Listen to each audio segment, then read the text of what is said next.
Berarti ketika dipukul nggak pernah nanya kenapa mukul saya atau apa gitu ke dia, cerita apa gitu? Ya saya suka nanya Mas, selalu nanya. Salah saya tuh apa? Setiap keinginan dia begini begitu saya selalu ngikutin Mas. Cuman kalau salah sedikit aja udah main tangan. Pernah saya sempat disekap beberapa hari di kamar karena saya mau nyoba lari kan. Lari dari dia, dia tahu. Akhirnya saya disekap beberapa hari di situ. Ya. Terus sampai akhirnya lepas tuh gimana ceritanya? Ya dibuka sendiri sama dia. Iya, saya mohon ampun, sampai saya minta maaf, sampai ini nyium kakinya dia. Pak Ustadz, perilaku suaminya sampai segitunya nih Pak Ustadz, Mbak Erti. Jadi Mbak Erti tadi kita prihatin sekali para pemirsa, tidak sepatutnya seorang suami melakukan tindakan-tindakan yang melampaui batas. Yang tadi dijelaskan bahwa suaminya melakukan tindak kekerasan. Ya mungkin wajar saja karena di dalam dirinya tadi kan al-kahin tadi, dukun. Apalagi kemudian ada praktek ritual-ritual kuburan, kemudian ada praktek lagi dalam bentuk minuman memabukkan. Tentu ini jauh dari tuntunan agama. Jadi kalau orang datang ke sana, maka minta pertolongannya adalah sudah masuk dalam bantuan jin dan lain-lainnya tadi itu. Nah ini yang tidak dibolehkan. Dan yang kedua adalah yang dilakukan oleh suaminya tadi itu adalah melakukan pemukulan. Para pemirsa sekalian, wanita itu diciptakan untuk dihormati, untuk dimuliakan. Jadi ketika seorang wanita sudah diijab kabulkan oleh seorang laki-laki dan ia menjadi istrinya, maka tugas seorang suami adalah melindungi istrinya dan tidak boleh terjadi kekerasan kepada istrinya dari manapun, apalagi pada dirinya. Nah, karena itulah Nabi SAW sangat mencela sekali perangai seorang suami yang tindakannya itu adalah menyakiti pada istrinya, kecuali istrinya itu melakukan nusyus. Apa itu nusyus? Nusyus artinya adalah istri melakukan maksiat. Nah ini kan tidak terjadi, maka tidak terpenuhi untuk itu. Lah kenapa dia melakukan seperti itu? Ya karena bisikan la ammaratun bisu, bisikan dorongan karena perbuatan dosa dianggap biasa oleh dia, maka ya emosinya yang kemudian menyala-nyala tadi itu. Ya tadi kan bisa kita lihat bagaimana seorang istri sampai kemudian dikurung dan seterusnya, itu kan sudah tindakan melampaui batas, dan bahkan kalau ini dalam ketentuan negara ini sudah dianggap menyakiti suami dan menyakiti istri, dan ini tidak dibenarkan dalam tuntunan agama. Jadi agama tidak membenarkan, hukum negara juga tidak membenarkan, dan ini adalah betul-betul seorang laki-laki yang akhlaknya buruk sekali. Ya Mbak, saya dengar juga katanya nggak cuma Mbak ya yang dipelet ya, katanya dia ada juga sempat melakukan itu ke wanita lain gitu ya? Iya benar Mas, itu juga sahabat saya sendiri.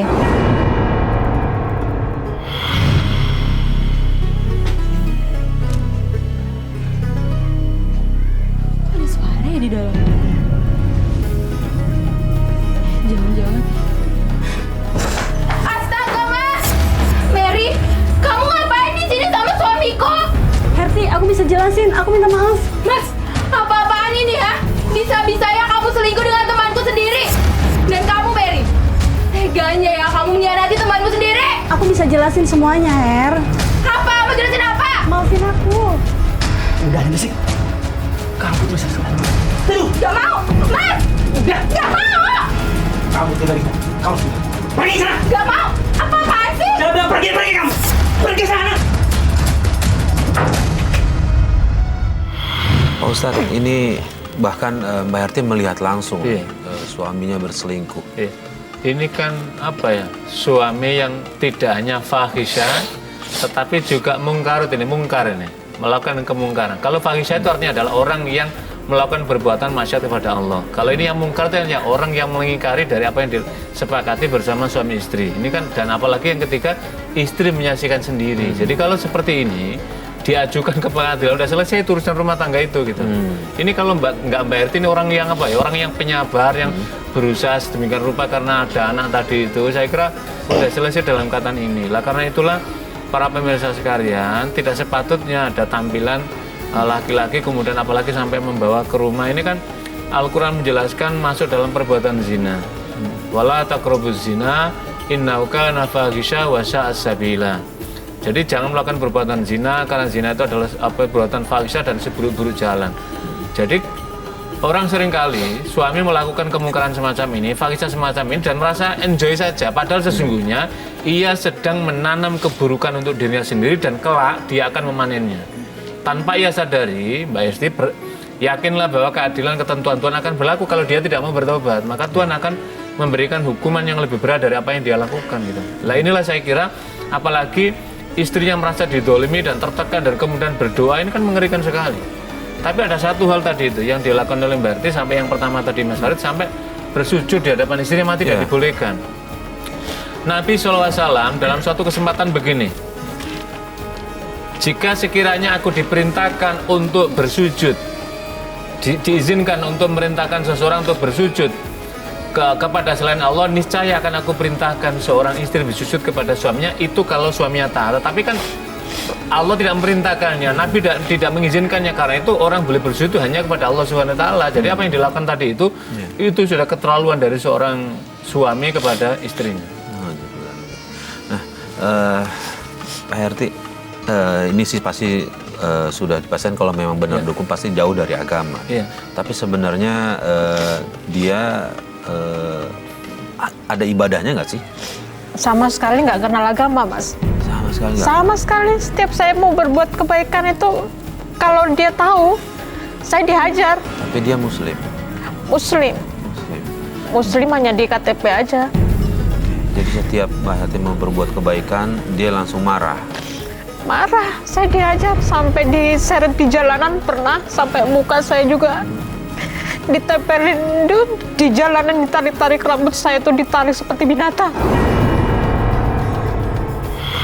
Setiap bulan puasa kita selalu melakukan ibadah puasa. Puasa aja saya juga nggak boleh, dilarang. Kadang saya puasa juga sembunyi-sembunyi itu, Mas.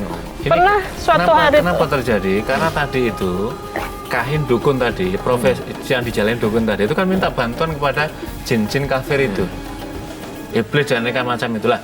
Kan di dalam hadis Nabi kan dijelaskan, iblis itu nggak kuat, kemudian setiap ada mendengar suara adzan itu memegang telinganya, memegangkan yang luar biasa, dan kemudian lari terbirit-birit. Itu kan menandakan bahwa sesungguhnya mereka nggak kuat ketika mendengar suara-suara adzan, suara-suara gema tauhid, suara-suara gema kalam ilahi lah. Ketika Mbak Herti tadi misalkan berpuasa itu kan menunjukkan ketaatan pada Tuhan. Ketika dia mengaji, ketika sholat, maka yang ada di rumahnya menjadi istilahnya, kalau bahasa kita perewangan dalam tanda petik dari sejuknya, itu nggak kuat, dia juga akan teriak kepada Tuhannya gitu loh.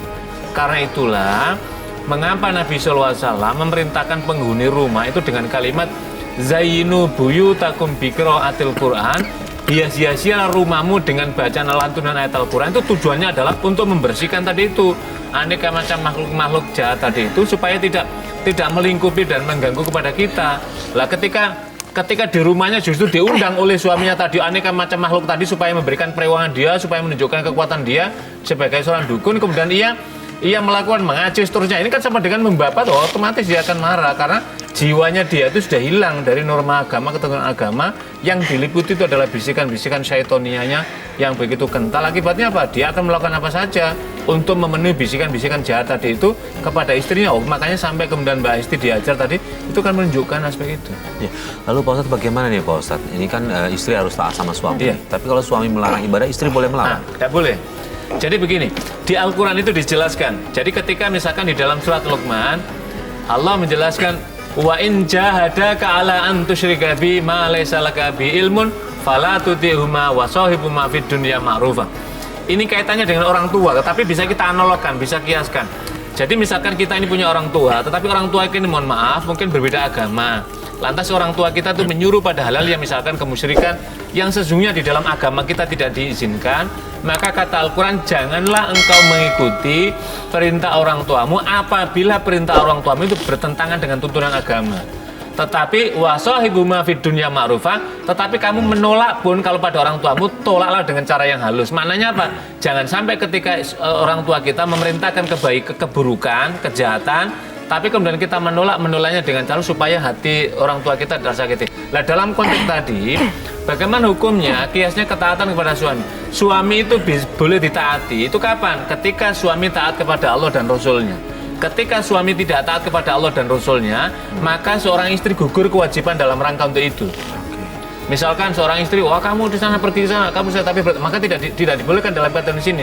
Jadi memang di Al-Quran di hadis Nabi menjelaskan bahwa ketaatan seorang istri itu akan mendatangkan rahmat, mendatangkan berkah Allah. Itu kaitannya adalah ketika suaminya orang yang baik, orang yang taat kepada agama. Tetapi kalau tadi melihat suami yang dilakukan dari Mbak Erti tadi kan, ini jauh dari tuntunan agama. Bahkan orang menyuruh sholat, bahkan di dalam salah satu klausul ya, ketentuan misalkan kapan seorang istri boleh meminta, mohon maaf ini tidak menganjurkan, meminta cerai kepada suami. Salah satunya itu diantaranya adalah misalkan suami melarang nggak boleh sholat bagi seorang muslimah. Suami nggak, itu saja itu bisa dijadikan klausul dasar seorang istri melakukan gugatan talak khulu namanya, perceraian. Ini menandakan apa? Menandakan bahwa menempatkan perintah Allah dan Rasulnya itu di atas segala-galanya daripada kepada suami. Jadi karena itulah Nabi SAW mengingatkan kepada para sahabat, misalkan para sahabat mengadu tentang persoalan istrinya dan seterusnya, maka kemudian Nabi cross check, ternyata keadaan suaminya tidak taat, maka kemudian Nabi memerintahkan hendaklah kalian taat kepada Allah, maka niscaya Allah akan menurunkan rahmat pada keluarga.